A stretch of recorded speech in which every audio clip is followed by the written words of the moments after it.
सद्बुद्धि, सन्मार्ग और कार्य का संकल्प देना, अडिग रहे विश्वास तुम पर, ऐसा अंतः कर देना, मेरे हृदय में आने में तुम्हें कोई संकोच न हो। हे गुरुदेव, मुझे नज़रों से दूर कभी न होने देना। हे गुरुदेव, मुझे नज़रों से दूर कभी न होने देना। नमस्कार, गायत्री चिंतन धारा के इस सतत प्रवाह में आप सभी का स्वागत है।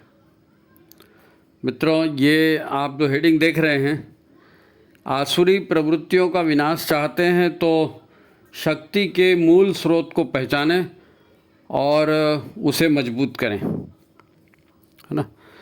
तो आसुरी प्रवृत्तियों का विनाश चाहते हैं, ये एक मेन मुद्दा है। तो ये आसुरी प्रवृत्तियां हैं कि आसुरी लोग हैं कि समूह हैं, और इनसे बचना कैसे है। वो तो आसुरी प्रवृत्ति के लोग तो परिवार में भी मिल जाते हैं, समाज में, संगठन में, सभी जगह मिल जाते हैं।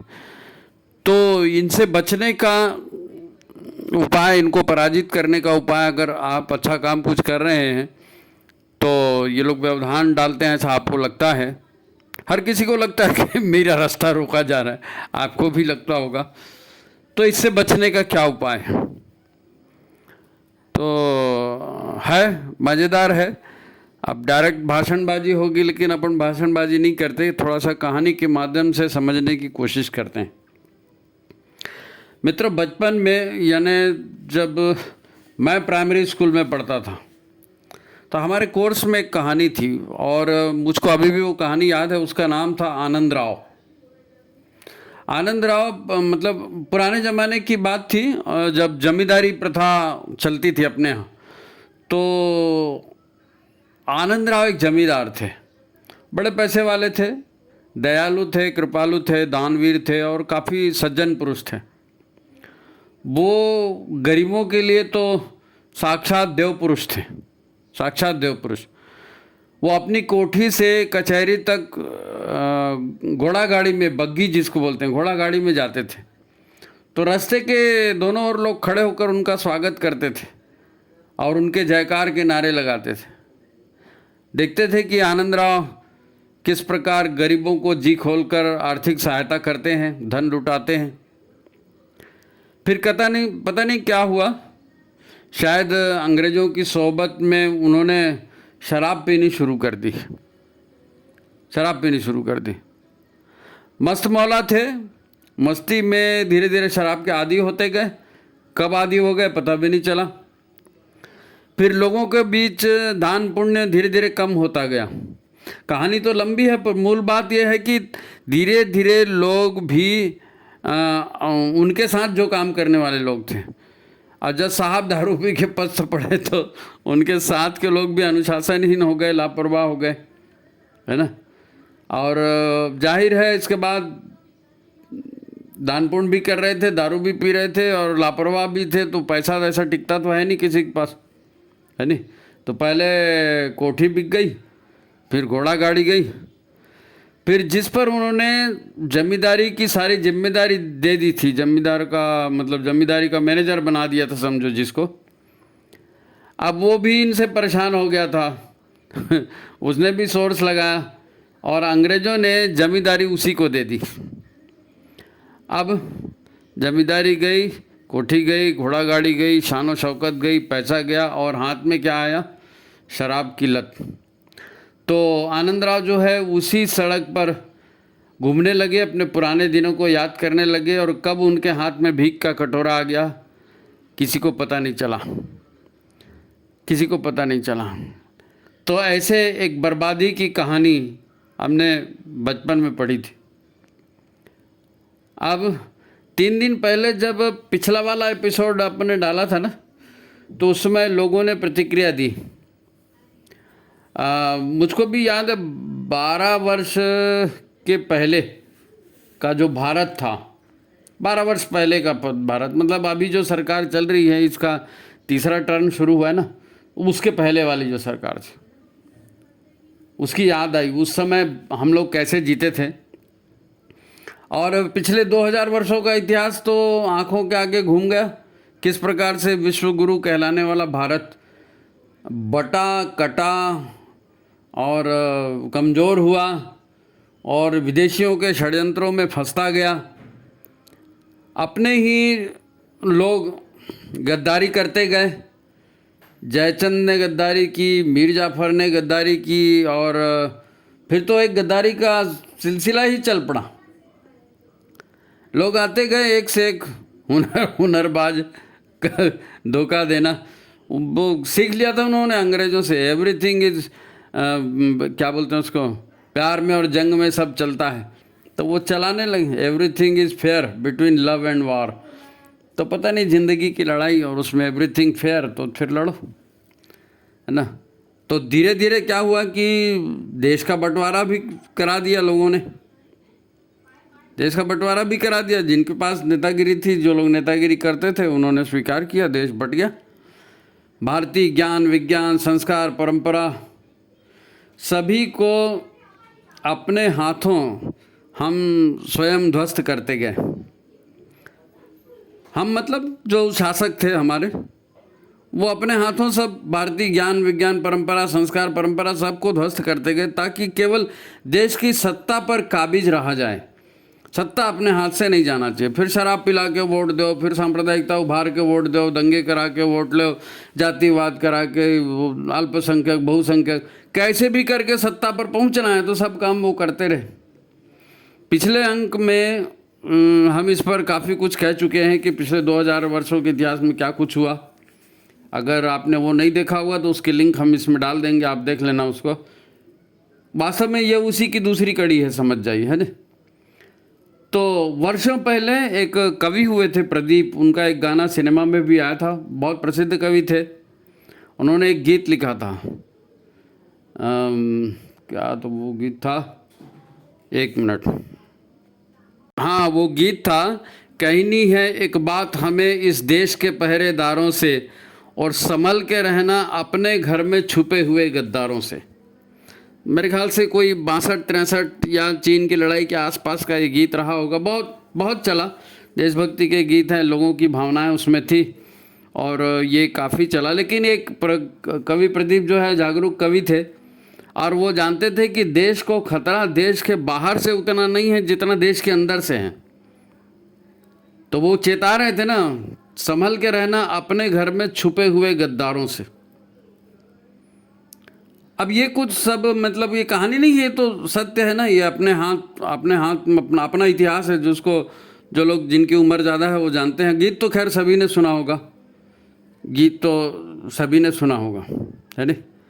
तो जिसे लोग महसूस भी करते थे पर बोलने से डरते थे कि भाई देश में छुपे हुए गद्दार हैं और देशद्रोही हमारे ही घर में रहते हैं, क्योंकि सब जानते थे किस प्रकार पाकिस्तान क्रिकेट में जीत गया तो पटाखे फूटते थे, किस प्रकार हिंदुओं के जुलूसों पर पत्थर आज भी चलते हैं, किस प्रकार से हिंदुओं को कश्मीर से भगाया, केरल से भगाया, आसाम से भगाया, पता नहीं कहाँ कहाँ से, है ना। तो ये लोग जानते हैं इसको, इसलिए वो गीत को लोग आज भी मानते हैं। एक बार 1975 में लोगों ने और न्यायालय ने भी, ये जो अनाचार देश में बढ़ रहा था, अधर्म देश में बढ़ रहा था, उसको 1975 में न्यायालय ने भी महसूस किया और लोगों ने भी महसूस किया, है नहीं। और अनाचार को गलत कहने की हिम्मत उन्होंने दिखाई 1975 में कि भाई ये गलत हो रहा है और इसको हम नहीं होने देंगे। तो देश के शासकों ने आपातकाल लगा दिया, भाई इमरजेंसी, क्योंकि जो लोग विरोध कर रहे हैं वो देशद्रोही हैं, उनको पकड़ के जेल में डाला जाए। और लाखों लाखों लोगों को इमरजेंसी के नाम पर, और जो लोग विरोध कर रहे थे, ऐसा लग रहा था कि विरोध कर सकते हैं, उनको सबको जेलों में ठूस दिया। तो लोग और भी डर गए। फिर तो धोखाधड़ी चरम पर चलने लगी, झूठ फरेब, अब जिसको वो चमचागिरी बोलते हैं ना, चमचागिरी, वो चमचागिरी तो अंग्रेज़ों के ज़माने से चल रही थी। लाट साहब, राय बहादुर, साहब बहादुर, सब जो हैं उपमाएं इसीलिए दी जाती थी कि लोग अंग्रेज़ों की चमचागिरी करते रहें। अंग्रेज़ जो है ना मुसलमानों से ज़्यादा जो चालाक थे, है ना। मुसलमानों के ज़माने में तो शिवाजी, महाराणा प्रताप और ये सब तलवार लेके खड़े हुए, लेकिन अंग्रेज़ों ने क्या कर दिया कि गुलामी का जो उनका शासन चल रहा था उसके विरोध में कोई मत जाए करके उन्होंने जो है एक पार्टी बना दी और वो डॉक्टर ह्यूम करके एक ह्यूम करके एक कलेक्टर थे, उस कलेक्टर के संस्थापन में एक पार्टी बन गई और लोगों को कहा गया भाई आपको राजनीति करनी है, इस पार्टी में जाओ। और कांग्रेस है, वो नाम क्या सभी जानते हैं, ह्यूम ने किसकी स्थापना की। और उसी के सहारे फिर बंटवारा हुआ और बाद में भी सब जानते हैं क्या हो रहा है। लोगों ने इशारे में कहा जरूर कि गोरे अंग्रेज चले गए, काले अंग्रेज आ गए, तो कौन गोरे अंग्रेज थे कौन काले अंग्रेज थे सबको मालूम। लेकिन वो जो चमचागिरी, धोखाधड़ी और किसी भी प्रकार सत्ता और पैसा प्राप्त करने का जो एक मार्ग अंग्रेजों के ज़माने से चल रहा था, वो और भी ज़्यादा बुलंद हो गया, क्योंकि उन्हीं की सत्ता 60-70 साल उन्हीं की सत्ता चली, है नहीं। असुरों का, जिसको हम राक्षस कहते हैं, असुर कहते हैं, इनका सबसे बड़ा हथियार क्या होता है? इनका सबसे बड़ा हथियार क्या होता है भाई? हमने शीर्षक क्या दिया है? आसुरी प्रवृत्तियों का विनाश चाहते हैं तो शक्ति के मूल स्रोत को पहचानें और उसे मजबूत करें। तो असुरों का सबसे बड़ा हथियार क्या होता है? यही होता है, छल, प्रपंच, पाखंड, मायावी व्यवहार, है नहीं। और फिर इसको ही प्रगतिशीलता कह देते हैं, व्यवहार कुशलता कहा जाने लगा कि हाँ वो व्यवहार कुशल है, चालू है, वो सरवाइव कर लेगा और सीधे साधे आदमी का ज़माना नहीं है। ये सब लोग कहते आए हैं कि सीधे साधे का ज़माना नहीं, वो इसीलिए कह रहे क्योंकि ज़माना छल प्रपंच का, असुरों का ही है।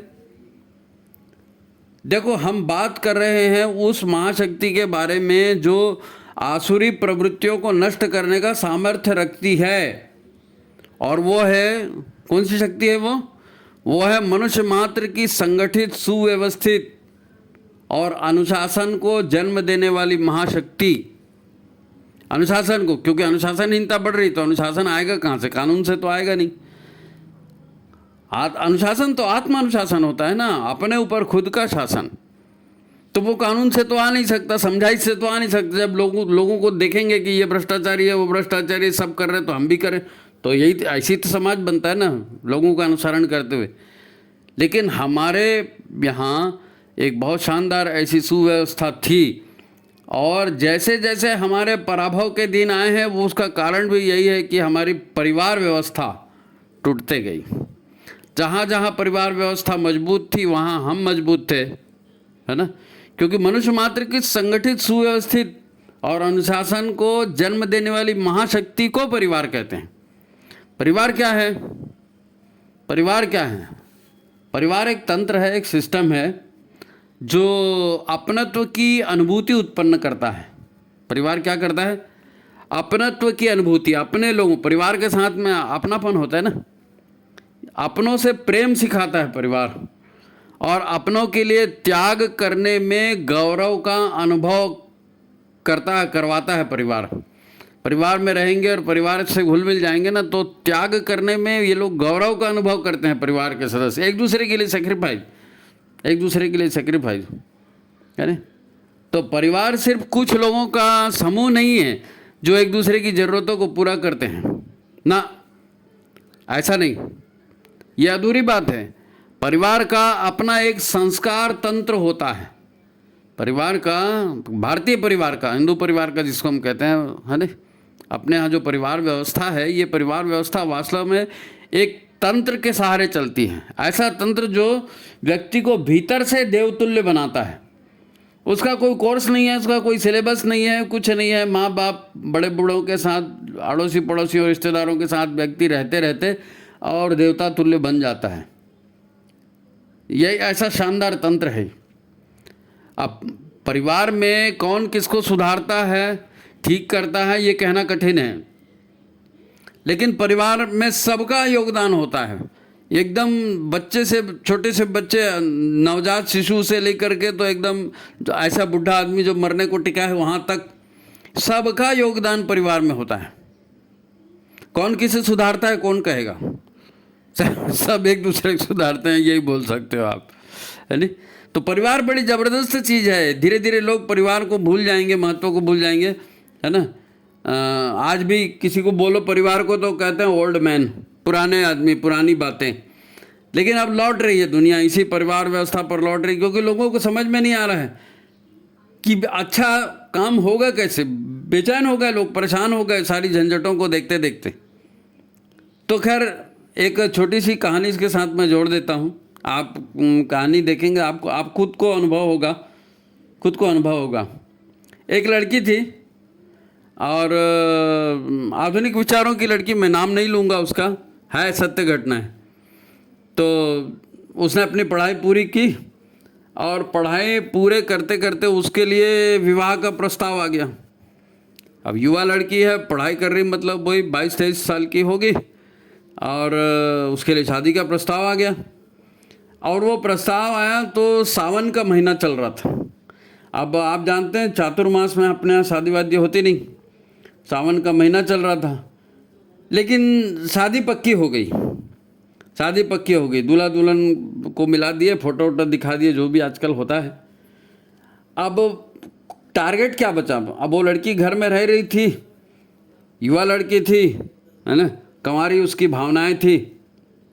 और 4 महीने तक वो विवाह के बाद हम क्या करेंगे, कैसे करेंगे, शादी होगा तो मैं क्या करूँगी, फिर अपन ऐसा करेंगे वैसा करेंगे, ये सपनों में वो खो गई। 4 महीने कैसे बीत गए पता नहीं चला, समय को जैसे पंख लग गए, है नहीं, हवा में उड़ गई समझ जाओ समय।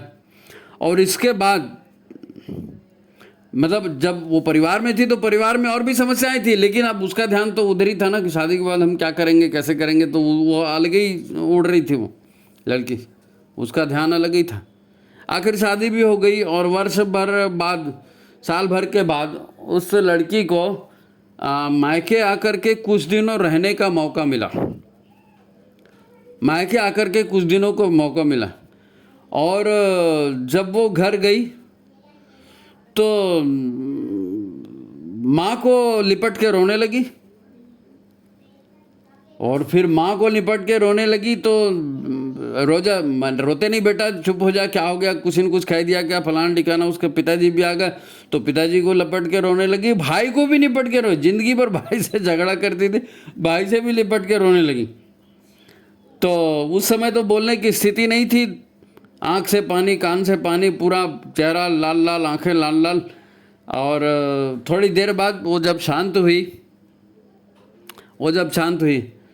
तो ऐसे ही बातचीत चल रही थी। तो माँ से उसने कहा, माँ मेरे को मालूम नहीं था कि ये शादी यानी क्या चीज़ होती है। मैं तो सोचती थी कि शादी के बाद अपन जाएंगे, ससुराल जाएंगे और पति के साथ में सब लड़कियां जाते हैं, हनीमून जाते हैं, घूमने जाते हैं, हम भी जाएंगे, घूमेंगे, वहाँ घूमेंगे, ऐसा करेंगे, घूमने ऐसा करेंगे, ऐसा फ़ोटो खिंचाएंगे, फलाना करेंगे, ये सोच सोच के मैं गई थी। लेकिन शादी के बाद जब मैं ससुराल गई तो धीरे धीरे मेरे को इधर उधर घूमना तो छोड़ो, मायके आना भी नसीब नहीं हो रहा था। कब मायके जाऊंगी ये सोचते रही, और सोचते सोचते साल भर निकल गया और अभी मेरा आना हुआ है। अब मैं बहुत खुश हूँ मायके में आके, अब मैं बहुत खुश हूँ। तो ये परिवार क्या है, कैसा है, ये आजकल के लोग नहीं समझते, ऐसा बात नहीं है। आजकल के लोग भी समझते हैं कि परिवार क्या है, और परिवार में जो एक सुकून मिलता है, एक शांति मिलती है, और एक अद्भुत अनुभूति होती है परिवार में आकर के। अब जो प्रोफेशनल टाइप का लेन देन का व्यवहार करते हैं और भावनाओं से जिनका दूर तक संबंध नहीं होता, उनको कब पता चलेगा पता नहीं, लेकिन भावनाशील लोग परिवार के महत्व को समझ रहे हैं। आज यही हमारी परिवार व्यवस्था हमारी ही उपेक्षा के कारण टूट रही है, बिखर रही है। और हमको जो है अभी इसका वो अनुभव नहीं हो पा रहा है। जिनको जिनको अनुभव हो पा रहा है वो तरस रहे कि शायद हमारा परिवार अच्छा हो सकता जी, हमारा परिवार बिखर गया, फलाना हो गया। एक और उदाहरण से इसको समझते हैं, आपको परिवार व्यवस्था के परिणामों की एक झलक मैं और बताता हूँ, है नी। एक राजा दशरथ थे, उनके 4 बेटे थे, आप जानते हैं ना, राजा दशरथ, उनके 4 बेटे थे। और बड़े बेटे के विवाह के बाद क्या कुछ परिस्थितियाँ बनी, माता के आदेश पर उनको राजपाट भी नहीं, घर भी छोड़ना पड़ा। और वो माँ पिताजी की आज्ञा के अनुसार घर छोड़कर भी चले गए। उन्होंने कभी ये नहीं कहा कि ये कौन सा इंसाफ है, और मेरी तो अभी शादी हुई है और मेरे को क्यों घर से निकाल रहे हो, मेरा क्या अपराध है, फलाना ठिकाना, कुछ नहीं कहा उन्होंने देखा कि हाँ ठीक है, माँ बाप ने कहा है घर छोड़ना है, वो चले गए घर छोड़ के, उनके साथ उनकी पत्नी भी चले गई। राजपाट छोड़ दिया। अच्छा, उनके छोटे भाई वहाँ थे नहीं, उनको पसंद नहीं आया। और जब वो आए तो कि भैया आपने राम जी को विवाह के बाद कैसे वनवास दे दिया, उनको पसंद नहीं आया। तो उन्होंने कहा ठीक है, जब मेरे भाई जंगल में रहते हैं तो मैं भी राजपाट नहीं भोगूंगा। और वो गए और भगवान मतलब राम की खड़ाऊ उन्होंने लाया अपने बड़े भाई की, और बाहर अयोध्या के बाहर वो झोपड़ी बना करके वहाँ से राजपाट चला रहे थे उनके बिहाफ में, राम जी के बिहाफ में। खड़ाऊ उन्होंने रखी थी, खड़ाऊ की पूजा करते थे और उसके बिहाफ में उन्होंने वो राज्य चलाया। तो ये किस्सा आपको याद है ना। 14 वर्ष तक भरत ने वहाँ इंतज़ार किया कि मेरे भाई राम जब आएंगे तो मैं उनको उनकी सत्ता जो है वापस कर दूंगा। और 14 वर्षों बाद जब राम वापस आए तो सारा राजपाट राम जी को उन्होंने सौंप दिया।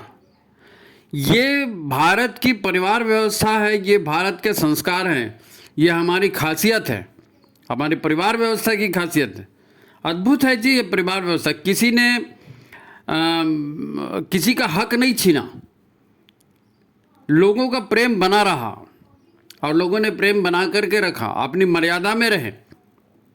अब इसका उल्टा भी किस्सा है, भारत में ही इसका उल्टा किस्सा है। देखो परिवार व्यवस्था और संस्कृति का कितना फर्क पड़ता है, मैं आपको वही बता रहा हूँ। क्योंकि हम किसका विश्लेषण कर रहे हैं, हम विश्लेषण कर रहे हैं कि आसुरी प्रवृत्तियों से कैसे निपटा जाए। तो आसुरी प्रवृत्तियों के उल्टा दैवी प्रवृत्तियाँ, दैवी प्रवृत्तियों को बढ़ाया जाए और आसुरी प्रवृत्तियों का बहिष्कार किया जाए, यही तो होता है ना, नहीं तो कैसे निपटेंगे आप। तो भारत में ही इसका एक दूसरा उदाहरण है, दूसरा उदाहरण कि आसुरी प्रवृत्तियों के वाले परिवार कैसे होते हैं।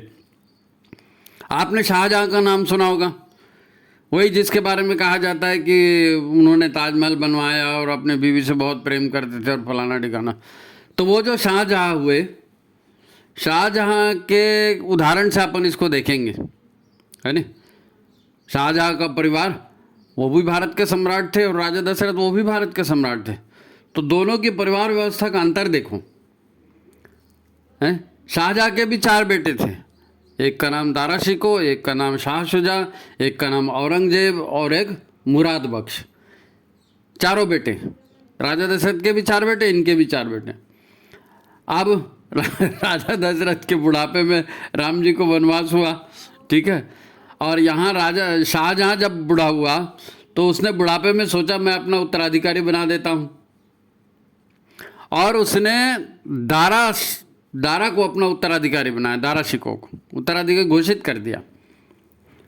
अब ये परिवार व्यवस्था में देखो उसका रिजल्ट क्या हुआ। उसका रिजल्ट ये हुआ कि बाकी तीनों जो हैं उन्होंने बगावत कर दी, तीनों भाइयों ने। और तीनों भाइयों में भी औरंगजेब जो है वो खास निकला, और औरंगजेब ने बाकी लोगों की हत्या कर दी और मार काट करके, और बाप को भी जेल में डाल दिया, और मरते तक 8 साल तक वो जिंदा रहा जेल में, उसका बाप तो 8 साल तक वो जेल में रहा। तो भाइयों की हत्या कर दी, बाप को जेल में डाल दिया, काहे के लिए, सत्ता के लिए। मेरे को सिंहासन मिलना चाहिए, तुम जाओ भाड़ में, तुम्हारी जिंदगी जाए भाड़ में, मेरे को उससे कोई मतलब नहीं। और पूरे इस्लामी साम्राज्य का वो वारिस बन गया। अब आप दोनों परिवारों की व्यवस्था का अंतर देखिए, दोनों परिवारों के संस्कारों का अंतर देखिए। भारत की परिवार व्यवस्था, यहाँ की संस्कार परंपरा अद्भुत है भाई, अद्भुत है। और लोग तरस रहे हैं दुनिया भर में जो है भारतीय परिवार व्यवस्था को, इसीलिए आज सारे जगह भारत के लोगों की डिमांड क्यों होती है। आपके यहाँ का इंजीनियर चाहिए, आपके यहाँ का डॉक्टर चाहिए, आपके यहाँ के सैनिक चाहिए, आपके यहाँ के साइंटिस्ट चाहिए, क्योंकि ये भारतीय परिवेश में, भारतीय संस्कार में पले बढ़े हैं और किसी के साथ कभी गद्दारी नहीं करते, किसी को कभी धोखा नहीं देते हैं। शाहजहां के बेटों जैसी और जो है ना आसुरी प्रवृत्तियां इनमें नहीं आती है, दूर दूर तक नहीं आती। आज भी कमोबेश ये परंपरा हमारे यहाँ प्रचलित है, चल रही है, प्रचलित है, चल रही है, हैं?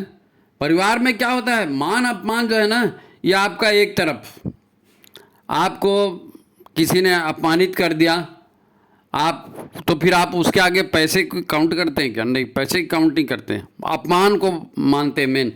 और किसी ने आपका सम्मान कर दिया तो आप उस सम्मान को भी वही इतना महत्व देते हैं कि जो हमारा सम्मान कर रहा है उसके लिए हम भी अपना कुछ न कुछ लुटाने के लिए तैयार रहते हैं? मान अपमान के पैसे के आगे उसकी कोई वैल्यू नहीं है। अगर आपका मान हो रहा है तो आप उस पैसा भी लुटाने के लिए तैयार है, और अपमान भी हो रहा है तो हम जो है फिर वो अपमान हो रहा है और वहाँ से पैसा मिल रहा है तो हम उसको पैसे को हाथ भी नहीं लगाते, अरे छोड़ ऐसे लात खा के पैसा नहीं लेना है नहीं। और आप खुद भी देखो ना, हम माँ से इतना प्रेम करते हैं, माँ से प्रेम करते हैं अपना परिवार में। भारत के परिवार में माता का तो सर्वोच्च स्थान है, और माता से जब प्रेम की बात आती है तो हम सूरत देखते हैं क्या? माँ के प्रेम में सूरत देखी जाती है, बहन के प्रेम में सूरत देखी जाती है, भाई के प्रेम में सूरत देखी जाती है? नहीं। और ये प्रेम कहाँ पैदा होता है? ये माँ में, माँ के साथ या भाई के साथ या बहन के साथ या अपने परिवारजनों के साथ प्रेम जो है, ये कोई इंजेक्शन गोली खा के थोड़ी होता है। ये परिवार की ऐसी व्यवस्था है, बनावट ऐसी है, परंपराएं ऐसी हैं, तीज त्यौहार ऐसे हैं, और लोग कर्तव्य निभाते हैं ना। कर्तव्य निभाते हैं तो अपने आप प्रेम का विकास होता है नहीं? अपने आप प्रेम का विकास होता है। हम हमारे परिवार किन आदर्शों पर चलते आए हैं शुरू से। परिवार का आदर्श क्या है? एक लाइन है उसकी, बहुत अच्छी लाइन है। हाँ, साईं इतना दीजिए जामे कुटुंब समाए, साईं इतना दीजिए जामे कुटुंब समाए, और मैं भी भूखा न रहूं साधु न भूखा जाए। तो भगवान से हम आज तो लखपति करोड़पति बनना चाहते हैं लोग, अरबपति बनना चाहते हैं, पैसा पैसा हाय पैसा, ये कर लूँ वह कर लूँ। ये सब पश्चिम से आए हैं, पैसे को महत्व देते हैं, परिवार को महत्व नहीं देते। इसीलिए तो विदेशों में क्या होता है, 3-3 4-4 5-5 6-6 10-10 तलाक नहीं हो जाते तब तक शादी टिकती नहीं। वो तो कहते हैं लाइफ बिगिंस आफ्टर 40, यानी जब जवानी खत्म हो जाती है, जब पता चलता है कि अब भैया तेरे सिवा मेरा कोई ठौर नहीं, मेरे सिवा तेरा कोई ठौर नहीं, उसके बाद उनकी लाइफ शुरू होती है। और हमारे यहाँ ऐसा नहीं है। ये ऐसे आदर्श बनाए गए हैं, और बनाए मतलब कोई किसी को भाषण नहीं देता, कोई किसी को भाषण नहीं देता, सब एक दूसरे के व्यवहार को देखकर सीखते हैं कि ये हमारी परंपरा है, उस पर गर्व करते हैं। भारत की परिवार व्यवस्था, भारत की संस्कार परंपरा अद्भुत है जी, अद्भुत है। शाहजहाँ के बेटों जैसी जो है ना आसुरी प्रवृत्तियों की यहाँ दूर दूर तक संभावना नहीं। अब अभी पेपर कटिंग गई, आपने देखा पेपर कटिंग, ये भोपाल की घटना है, ये मध्य प्रदेश की भोपाल की। वहाँ एक हिंदू लड़की से बलात्कार हुआ, बलात्कारी को पकड़ा गया। तो बलात्कारी ये कहता है कि हमारे धर्म में गैर मजहबी लड़कियों के साथ बलात्कार करना पुण्य का काम है, सबब का काम है, सबब, उसके शब्द हैं सबब का काम है। अरे भाई, दूसरे धर्म की लड़कियां हैं, उसको तुम रेप कर रहे हो तो वो सबब का काम है, उसको अच्छा माना जाता है।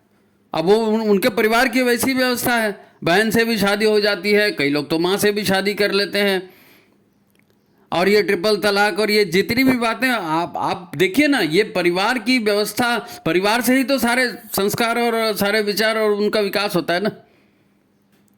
और ये व्यापक हैं सारी दुनिया में, पूरा यूरोप परेशान है।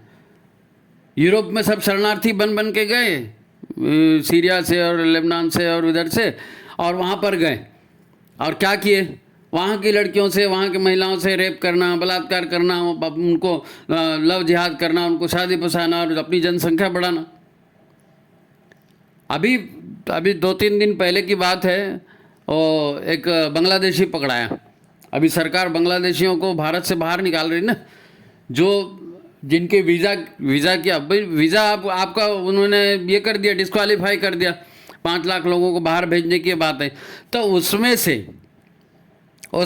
एक शख्स था, उसका इंटरव्यू अखबार वाले टीवी वाले ले रहे थे। तो उस शख्स ने क्या कहा, आप क्या समझते हैं आप हमको बाहर निकाल सकते हैं? हमको कोई बाहर नहीं निकाल सकता। हम अपना मुल्क छोड़कर इस मुल्क में क्यों आए हैं? वो उसके वर्ड देखिए, हम अपना मुल्क छोड़कर इस मुल्क में क्यों आए हैं? हम अपने मजहब के लिए आए हैं। और आप कितना भी हमारे साथ टॉर्चर कीजिए, सिर्फ इस सरकार को जाने दीजिए, फिर देखना हम क्या करते। सिर्फ इस सरकार को जाने दीजिए। तो क्या करना चाहेंगे आप? पाकिस्तान में हिंदुओं का क्या हुआ, बांग्लादेश में हिंदुओं का क्या हुआ, जितने भी इस्लामिक राष्ट्र हैं वहाँ हिंदुओं की क्या स्थिति है। और आतंक किसको कहते हैं, और दुष्प्रवृत्तियाँ किसको कहते हैं। भाई को मारो, बाप को मारो, उससे शादी करो, उससे बलात्कार करो, उसका डकैती डालो, उसका ये करो, तकिया अलतकिया करो। अलतकिया मतलब झूठ भी बोलो तो चलेगा, धर्म के लिए झूठ। यानी वहाँ के नियम कायदे कानून आप सुनोगे तो आपको ऐसा यह होगा कि एक महिला के ऊपर अगर कोई पुरुष अत्याचार करता है, रेप करता है, तो उस महिला को कोर्ट में सिद्ध करना पड़ता है 4 पुरुष गवाह ला करके कि हाँ ये 4 पुरुष गवाही दे रहे हैं कि इस महिला के ऊपर इस व्यक्ति ने अत्याचार किया, अनाचार किया। अब आप बताइए कि वो 4 पुरुष देखते रहेंगे दूसरा कोई अत्याचार करेगा उस महिला के ऊपर, तो ये संभव कैसे है। लेकिन ये कानून है, ये कानून है। पिछले दिनों ये कोई काफ़ी मतलब ज़्यादा दिन नहीं हुए, साल भर के आसपास की बात है, पाकिस्तान में एक लड़की के साथ 100 से ज़्यादा लोगों ने रेप किया। 100 से ज़्यादा, मोर देन 100। ये जो आपको फोटो दिखाया जा रहा है वीडियो में, इसको देखिए आप। 100 से ज़्यादा लोगों ने रेप किया। अब उसको सिद्ध करना है कि मेरे साथ रेप हुआ, क्योंकि इस्लामिक अदालत है, वहाँ इस्लामिक अदालत में जब तक 4 पुरुष गवाही नहीं देंगे कि हाँ इन्होंने रेप किया, तो वो रेप माना ही नहीं जाएगा। अब 100 से ऊपर से जो भी देखने वाला है वही रेप कर रहा है, तो गवाही कौन देगा। आसुरी प्रवृत्तियाँ, धन का लोभ, सत्ता का लोभ, धोखाधड़ी, महिलाओं से अत्याचार, और कौन सी आसुरी प्रवृत्तियाँ होती हैं, इनसे आपको परिवार को बचाना है, इनसे आपको परिवार को बचाना है। उसके सिवा सुख शांति नहीं होगी, उसके सिवा सुख शांति नहीं हो सकती। और यहाँ तो अपराध नाम की कोई चीज़ ही नहीं, हम करें सो कायदा। पिछले दिनों अखबार में ये चीज़ छपी, और आप जानते हैं पाकिस्तान के जो है पहले, इसके पहले के जो प्रधानमंत्री थे, क्रिकेटर इमरान खान फेमस नाम है। तो ये सरकार आई तो उसने इमरान खान को सत्ता से बाहर कर दिया, बाहर फटक दिया, फिर इमरान खान को अंदर कर दिया, जेल में डाल दिया। और अब ये खबर आ रही है कि इमरान खान जो पाकिस्तान का भूतपूर्व प्रधानमंत्री है, उसके साथ जेल में बलात्कार हो रहा है। इमरान खान कितनी उम्र होगी उसकी, वो पुरुष है, उसके बावजूद जेल में उसके साथ बलात्कार हो रहा है। उसकी मेडिकल रिपोर्ट, जो जब बलात्कार हुआ उसके बाद उसकी मेडिकल रिपोर्ट आई और वो रिपोर्ट लीक हो गई, और जब रिपोर्ट लीक हो गई तब पता चला कि हाँ ये ऐसा ऐसा हुआ है। यार देश के प्रधानमंत्री से रेप, जेल में। और असुर किसको बोलेंगे, और असुर किसको बोलेंगे। और इन प्रवृत्तियों को रोकना, कैसे रोकोगे आप, कैसे रोकोगे। आज तो भारत का सुप्रीम कोर्ट भी उनके फेवर में आ जाता है, नहीं, ये विदेशी है तो क्या हुआ, इनको बाहर में मत डालो। और सुप्रीम कोर्ट की आप अवहेलना करोगे तो मानहानि का मुकदमा आपके ऊपर। बड़ा विचित्र व्यवहार व्यवस्था है, बड़ी विचित्र ऐसी स्थिति में हम फंसे हुए हैं। कोई सरकारी कानून किसी को अनुशासन नहीं ला सकता, कोई कोर्ट किसी को न्याय नहीं दिला सकता। व्यवस्था बनेगी कैसे, व्यवस्था बनेगी कैसे। फिर वहीं पर आना पड़ेगा। भारतीय परिवार व्यवस्था, आत्म अनुशासन, भीतर से अनुशासन। इसीलिए गुरुदेव ने कहा कि हम युग निर्माण करेंगे तो कैसे करेंगे, व्यक्ति निर्माण, परिवार निर्माण, तब समाज निर्माण। एक व्यक्ति बनेगा, परिवार के महत्व को समझेगा, परिवार के महत्व के लिए त्याग करेगा।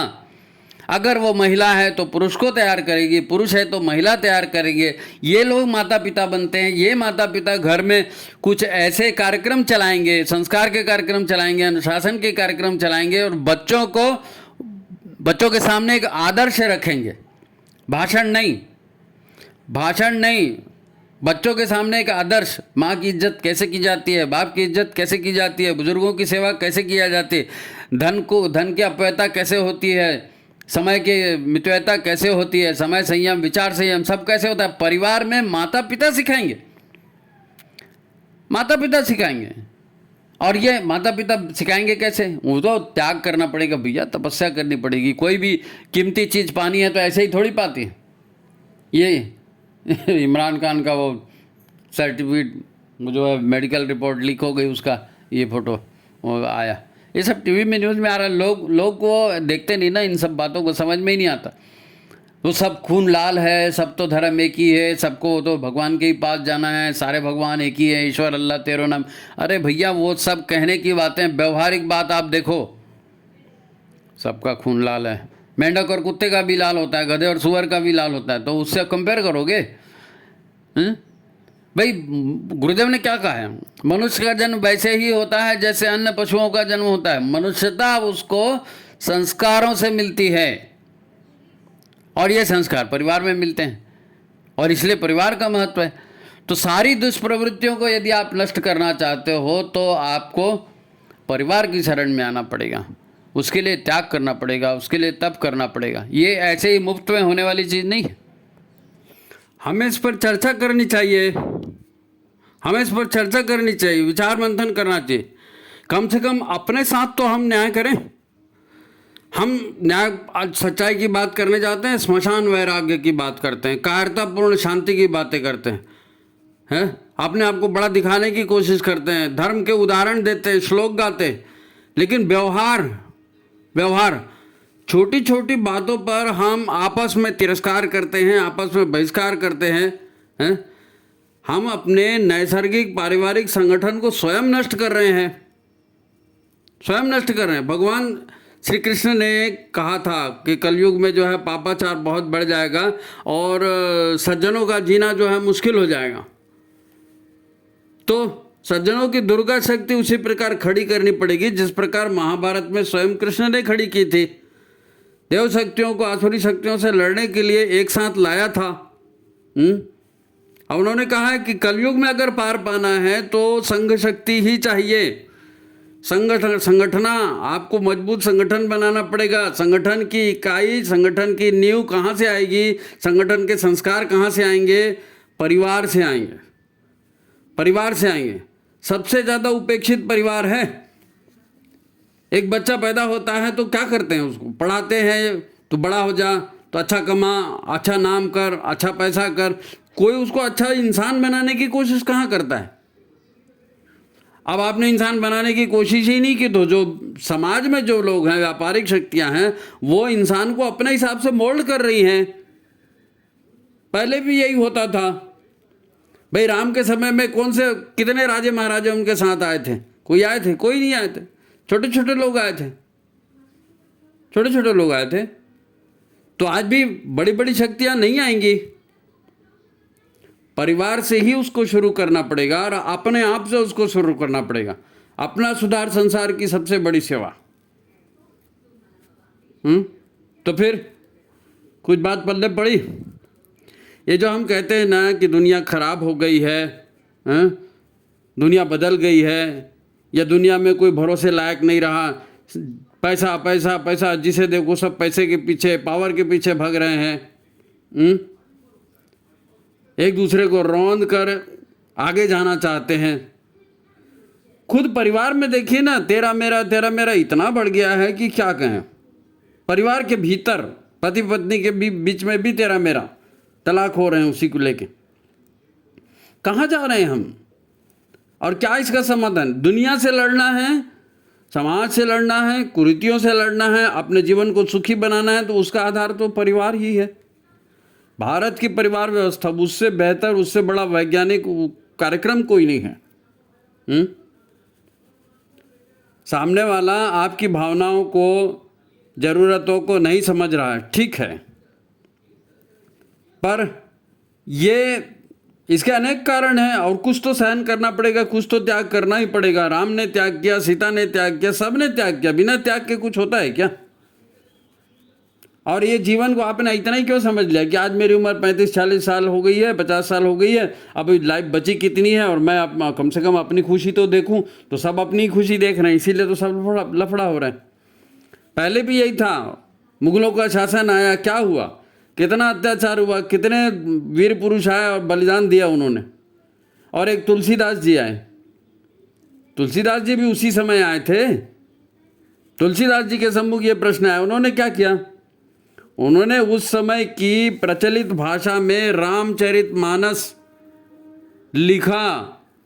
भगवान राम के मर्यादा पुरुषोत्तम स्वरूप को लोगों के सामने रखा, उनको समझाया कि देखो सुख शांति के लिए कितना त्याग करना पड़ता है। राम ने क्या त्याग किया, सीता ने क्या त्याग किया, लक्ष्मण ने क्या त्याग किया। परिवार बचाएंगे तो संस्कृति बचेगी, तब तो सुख शांति आएगी। ये समझना जरूरी था। परिवार के आदर्शों की स्थापना बहुत जरूरी थी, इसीलिए रामचरितमानस लिखा। राम सीता हनुमान के माध्यम से तुलसीदास जी ने पारिवारिक मर्यादाओं की स्थापना का प्रयास किया था। गुरुदेव भी यही कर रहे हैं। व्यक्ति निर्माण, परिवार निर्माण, समाज निर्माण, शब्द बदल गए, कार्यक्रम तो वही है। देखो भक्ति में शक्ति होती है, हमारे पास इतिहास है, हमारे पास प्रेरक उदाहरण है। मत भूलो, जब तक भारत की परिवार व्यवस्था ठीक थी ना, भारत धरती का स्वर्ग था, सोने की चिड़िया कहलाता था। अब फिर हमारे गुरु पंडित श्री राम शर्मा आचार्य आए ही इसीलिए हैं कि देव संस्कृति, भारतीय संस्कृति अपने मूल रूप को फिर से प्राप्त करे। सारे अश्वमेध श्रृंखला क्यों चले? देव संस्कृति की पुनर्स्थापना, देव संस्कृति दिग्विजय अभियान, यही तो था ना।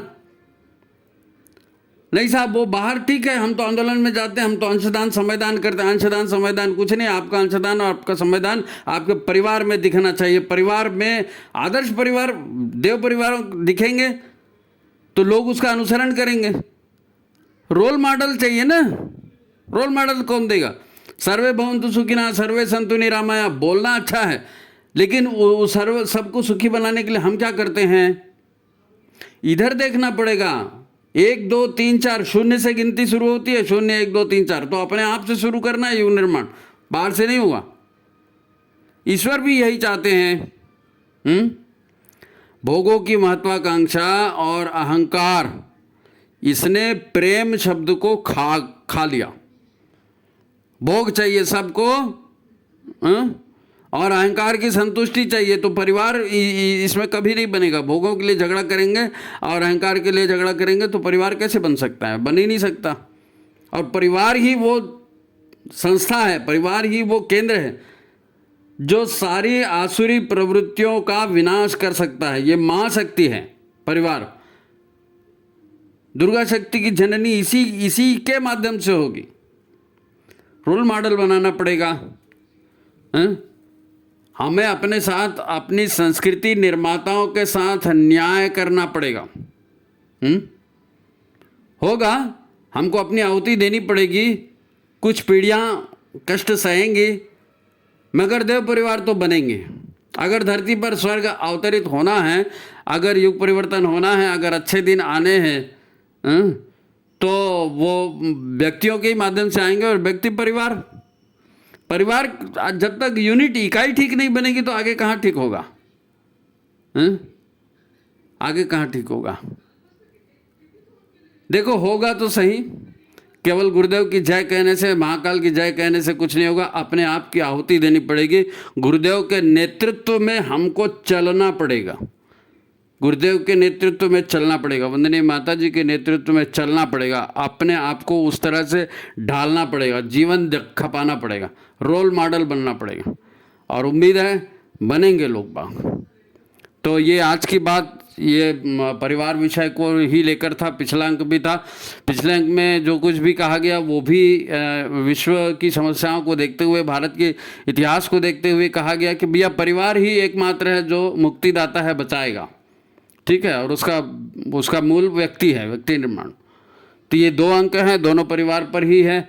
बाकी अगला क्या होगा ये तो आपके पत्रों पर, आपकी टिप्पणियों पर हम तय करेंगे। वंदनीय माता जी के सामने विचार रखेंगे। अभी जो माता जी का संदेश था वो यही था कि बेटा परिवार की तरफ ध्यान दो और परिवार में इस तरह का माहौल बनाओ, नहीं तो नहीं बच सकोगे। तो ठीक है, गुरुदेव माता जी का आशीर्वाद आपके ऊपर बना रहे। सभी को प्रणाम। आज की बात समाप्त। वीडियो को लाइक कर दीजिए, शेयर कर दीजिए। जिन्होंने सब्सक्राइब नहीं किया वो सब्सक्राइब कर दीजिए। ठीक है, नमस्कार।